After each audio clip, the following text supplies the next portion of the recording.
बिस्मिल्लाहिर्रहमानिर्रहीम। अस्सलाम वालेकुम। खुश रहें, आबाद रहें, पाक परवरदिगार में आपके रोज़ी लिखे मोहम्मद व आले मोहम्मद के सिलसिले में बरकत और इजाफ़ा अता करें। आज जो मैं वीडियो आपसे शेयर करने लगी वो है चना पुलाव। चना पुलाव बनाने के लिए यहाँ पे मैंने अदरक और प्याज को काट कर ऑयल में फ्राई करने के लिए रख दिया है। ये देखें, बॉयल करके रख लिए हैं। इनको मैं मसाला तैयार होते तो उसमें भूनूँगी।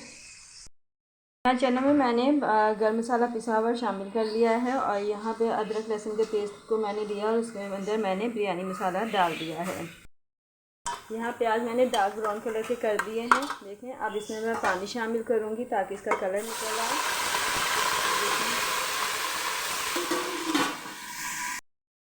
काफ़ी कलर आ गया है, पानी कलरफुल हो गया है। इसमें मैं चने शामिल कर दूँगी और साथ ही फिर मैंने इसमें जो है ये अदरक लहसुन का पेस्ट और बिरयानी मसाला ये भी डाल दिया है। इनको हम खूब अच्छे तरीके से अब हम इनको भूनेंगे। ये देखें,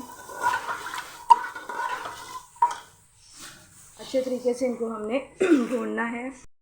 देखेंगे कितना ज़बरदस्त कलर आया हुआ है। अब मैं इसमें पानी शामिल करूँगी। जितने हमारे चावल हैं उसके बराबर मैंने इसमें पानी शामिल करना है। एक डोंगा चावल मैंने निकाल के रखा है, तकरीबन 1 किलो और 1 पाव के करीब हैं।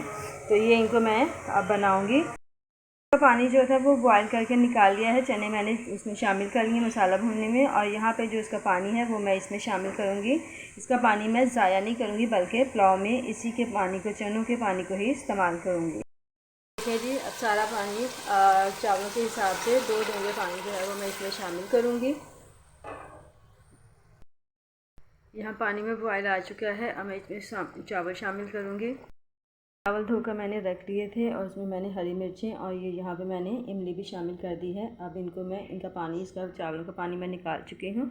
अब ये तमाम चावलों को, मिर्चों और इमली को मैं इसमें पानी में शामिल करूँगी जो कि बॉयल आ चुका है। ये देखें, और इसको अब हम पकने के लिए रखेंगे कि चावल अच्छे तरीके से इसमें गल जाएँ।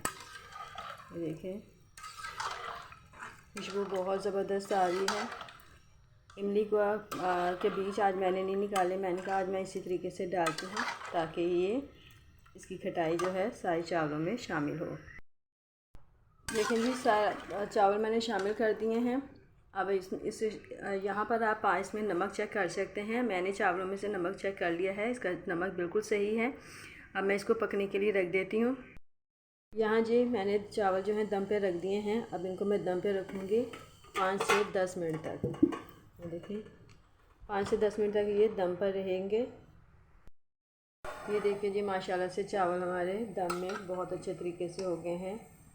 ये खिले खिले से चावल हमारे, और ये कलर देखें इनका कितना खूबसूरत आया है। तो यकीनन आपको मेरी ये वीडियो आज की पसंद आई होगी। अगर मेरी वीडियो पसंद आई तो लाइक करें, शेयर करें, मेरे चैनल को सब्सक्राइब करें। आइंदा आने वाली वीडियो तक के लिए मुझे इजाज़त दीजिए। खुदा हाफ़िज़।